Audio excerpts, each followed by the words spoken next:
Okay, so you know how much we love a good deep dive, right? And this one's a doozy. Definitely piqued my curiosity, Caso Montana, right? Yeah, Caso Montana. The name itself sounds like he should be starring in a spaghetti western, not directing films in Denmark. Right, and that's what I thought too at first glance. Like, who is this guy with the fedora and the whole mysterious aura? But then I started reading these articles you sent. Oh, yeah. What'd you think? This Danish director, originally from Montenegro, he's like a walking, talking film noir cliche. Uh-huh. But he's got this charisma, this edge to him that's, well, honestly, it's a little bit intoxicating. It's almost like he's cultivated this persona. Yeah, and it definitely makes you want to know more. Most Yeah. directors would kill for that kind of buzz, but he's just got it. But let's move beyond the fedora for a second and talk about his actual work, his vision. Because he's made it clear he's not just here to entertain. Definitely. He wants to make you feel something, even if it's uncomfortable. Yeah, like he's not afraid to push boundaries, to take risks. A bit of a cinematic provocateur. And he's drawing some pretty bold comparisons too. Nolan, Tarantino, that's some serious company to keep, especially for a director just starting out. What's your take on that? Earned or just hype? Well, it's hard to say definitively without seeing more of his work, right? But the ambition is definitely there. He's aiming high, and that's exciting. Yeah, no kidding.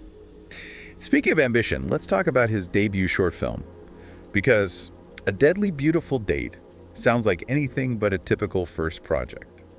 So, A Deadly Beautiful Date.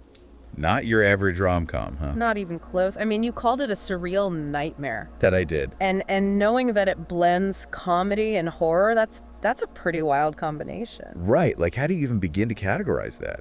It's like he took bits and pieces from different genres, threw them in a blender, and hit pulse a few times. It's a daring approach, that's for sure, because you risk alienating audiences who like their genres straight, no chaser.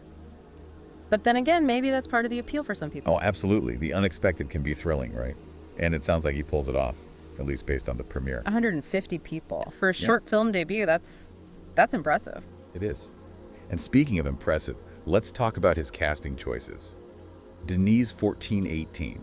That's a pretty big name, especially for a short film. Huge, especially with that younger demographic. Right. It's like he's bridging the gap between social media stardom and, well, traditional filmmaking. And it's smart, you know? Queso's tapping into a whole new audience who might not have otherwise given his film a second glance. And then you've got Tornadakadal in the mix. Yeah, seasoned actor, brings that gravitas. And then a newcomer like Nasha Julie Jensen, he's got all the bases covered. Exactly. It's this really interesting dynamic he's created. And it just goes back to what we were talking about before, that willingness to try something new, to shake things up a bit. Yeah, it's pretty clear this guy's not afraid to take risks. Yeah. Speaking of risks, let's move on to his next project, which is a whole other level of intrigue. Forbidden Fruits, right? Forbidden Fruits. Based on that true crime case in Denmark, the cocaine haul on the beach.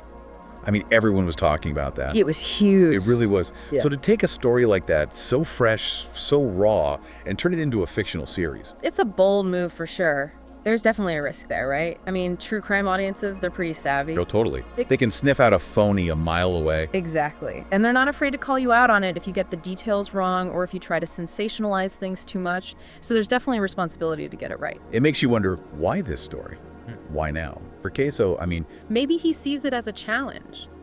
To take something so recent, so ingrained in people's minds, and find a new way to tell it. that's a good point. Because it's not just about the crime itself, is it?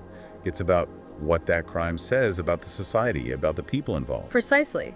And let's not forget, this is a director who seems drawn to the shadows, to the darker side of things. Right, and there were all those hints about his own past, experiences only people from the streets will experience. It's cryptic, like he's leaving us breadcrumbs, inviting us to follow him down this rabbit hole. And maybe that's all part of his mystique. Because the more we learn about Caso Montana, the man, the director, the more fascinated we become. Especially with that future project you mentioned. Absolutely. To take something so raw, so traumatic, and transform it into art, it's a way of processing those emotions, of making sense of the senseless. And maybe even starting a conversation, right? Because these are issues that deserve our attention. Without a doubt. So we've got this director, shrouded in mystery, drawing inspiration from some pretty dark places. But he's also pushing boundaries, taking risks, and trying to make us think, what's the verdict? Is Caso Montana the real deal? I think he's got the potential to be something truly special, you Yeah. know? He's got the vision, the talent, and maybe even more importantly, he's got something to say. I like that. He's got something to say. Well, for one, I'm hooked. I can't wait to see what he does next. He's definitely one to watch. Caso Montana, everybody. Keep an eye out for that name. And on that note, we're going to wrap up this deep dive. Thanks for joining us, and we'll see you next time for another fascinating look into the world of, well, whatever catches our interest.